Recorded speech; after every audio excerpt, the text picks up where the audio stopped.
Sebuah perkubuan akan terjadi menjelang Piala Dunia 2026 atau Piala Dunia 2 tahun sekali, awal dari Piala Dunia 2 tahun sekali.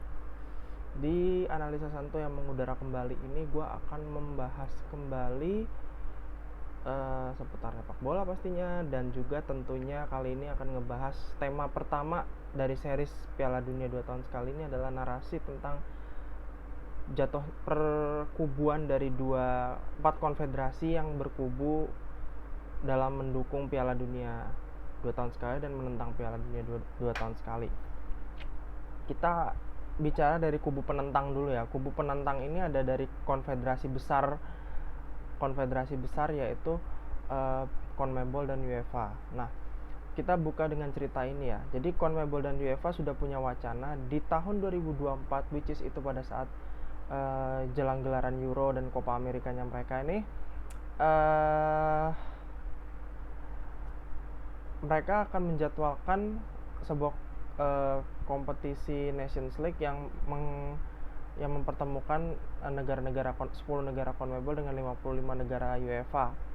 Dan sudah ada MOU ya, dan MOU itu juga berencana membuka kantor CONMEBOL atau kantor bersama UEFA dan CONMEBOL di London, dan mereka akan menjalani yang udah resmi nih, ada piala super mereka yang disebut Finalissima, yaitu Italia lawan Argentina yang kemarin menang di Euro dan Copa America pada 1 Juni nanti.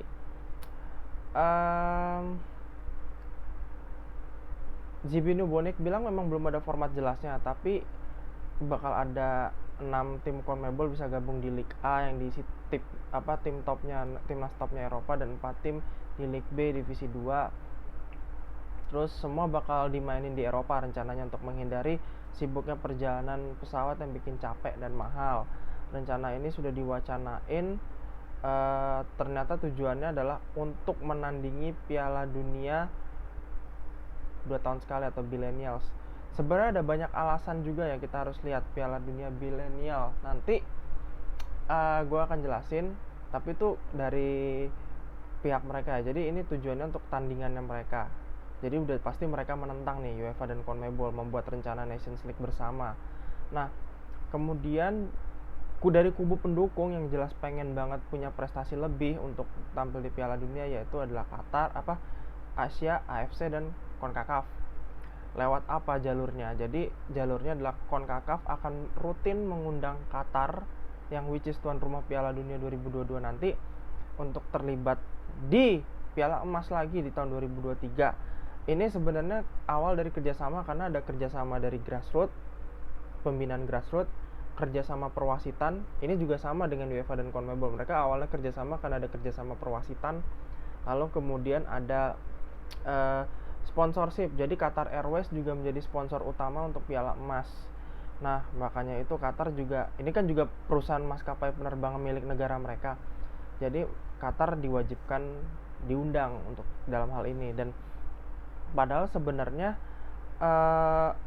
rencana ini akan sangat berbahaya, karena Qatar juga akan bentrok dengan pagelaran Asian Cup yang digelar di Juni-Juli, karena nanti negara penyelenggaranya adalah Cina. Nah, ada banyak alasan untuk mendukung dan menentang ya di dua negara ini. Kalau gue bilang untuk mendukung pribadi, CONCACAF dan AFC pasti mendukung karena mereka pengen dapat peluang lebih untuk bisa tampil di babak-babak yang lebih jauh di Piala Dunia. Karena kan kita tahu secara prestasi CONCACAF dan AFC itu paling mentok jauhnya adalah semifinal. Itu Korea Selatan 2002, walaupun itu banyak kontroversinya. Sementara CONCACAF paling tinggi dan mentoknya adalah di perempat final. Itu diwakili Meksiko terakhir tahun 1986, lalu kemudian Amerika Serikat tahun 2002. Jadi boleh dibilang mereka secara prestasi juga cukup mandek. Mereka ingin berbicara lebih jauh lagi, bisa sampai semifinal, bahkan bisa sampai juara. Itu alasan kenapa mereka mendukung. Dan selain itu juga akan mendatangkan cuan yang banyak untuk negara penyelenggara di negara CONCACAF dan juga AFC. Kabarnya sih seperti itu. Sementara kalau dari pihak UEFA dan CONMEBOL, kenapa Piala Dunia harus dilawan? Jadi itu ada laporan nih dari 5 liga top MLS Liga MX, J-League, dan Liga Afrika Selatan. Piala Dunia 2 tahun sekali bahkan bikin liga domestik, dan UEFA merugi sekitar 8 miliar euro dari hak siar TV, pemasukan matchday, dan komersial.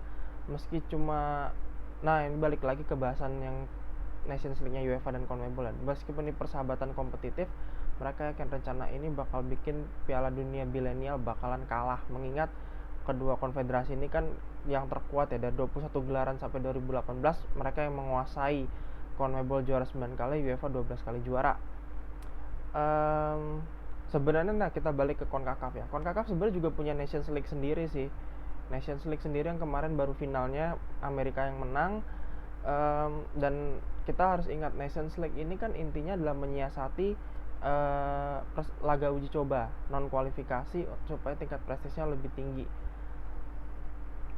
Dan di sini gue lihat rugi besarnya adalah akan sampai di Piala Dunia 2026. Kenapa gue bilang rugi besarnya akan terjadi di Piala Dunia 2026? 2026 adalah tahun dimana Amerika Serikat, Meksiko, dan Kanada menjadi tuan rumah, yaitu kembali ke Amerika, benua Amerika.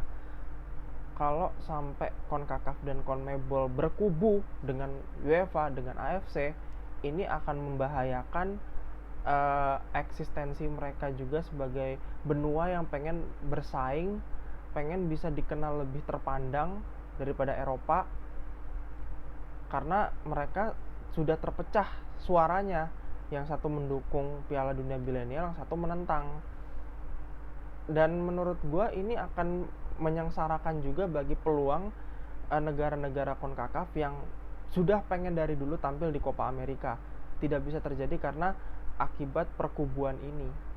Nah, kalau menurut gua itu aja sih bahasannya, dan kalau kalian punya pendapat lain tentang perseteruan dua kubu ini, silahkan komen. Tapi gue berharap teman-teman juga bisa mengerti bahwa intinya pun gue juga bilang bahwa walaupun gue ini adalah orang dari AFC, dalam artian kita berada di bawah naungan AFC negara kita, gue tetap gak setuju. Karena buat gue, untuk masuk Piala Dunia itu gak gampang. Semua pasti gak gampang. Kalau kita lihat CONMEBOL pun, yang gak pernah lolos cuman Venezuela. Itu selalu tertatih-tatih. Lalu kemudian di UEFA masih ada sejumlah negara yang belum pernah merasakan juara Piala Dunia, bahkan untuk lolos pun juga masih susah. Jadi mereka pun juga masih punya masalah juga dengan itu. Begitu pula juga di CONCACAF, kebanyakan negaranya juga banyak yang belum lolos. Di AFC pun juga sama, karena jatahnya yang juga sedikit. Nah, semoga, dan harapannya nih ya, gue berharap semoga Piala Dunia 2 tahun sekali ini tidak terjadi, karena ini akan menyengsarakan banyak hal, membuat pemain capek. Kemudian nanti yang kalau sampai sukses, amit-amit sukses, ini nanti ikut-ikutan semua nih, Euro, Copa America, Asian Cup, AFCON, semua akan jadi 2 tahun sekali, semua akan ikut-ikutan. Ini berbahaya untuk pemain top khususnya, berbahaya. Jadwalnya juga akan sangat rugi, karena ya, dan terlebih parah lagi kan khususnya kayak Asian Cup nih. Asian Cup ini kan kompetisi paling kacau ya, karena tiap penyelenggaraan 4 tahunannya itu selalu fluktuatif. Kalau di negara Timur Tengah Januari, kalau di Asia Timur atau Asia Tenggara biasanya di Juni-Juli karena lebih hangat. Itu yang jadi kondisi yang paling kontradiktif bagi apalagi pemain Asia yang mainnya di Eropa. Lalu kemudian begitu juga kalau Afrika udah masalahnya udah selesai. Mulai next edisi setelah yang Piala Afrika yang nanti Januari, mereka next edition akan di Juni-Juli terus, karena mereka sudah dapat protes dari Asosiasi Klub Eropa. Nah, itu aja untuk gua. Kalau kalian punya pendapat lain tentang kalian mendukung UEFA dan CONMEBOL untuk menentang, atau kalian mendukung AFC dan CONCACAF untuk mendukung Piala Dunia 2 tahun sekali. Oke, itu aja untuk hari ini. Thanks for watching. Next gue akan bahas tentang aftermath. Bisa nggak nih CONCACAF dan CONMEBOL bisa akur lagi untuk membentuk sebuah formula kompetisi yang lebih bagus. Oke, thanks for watching.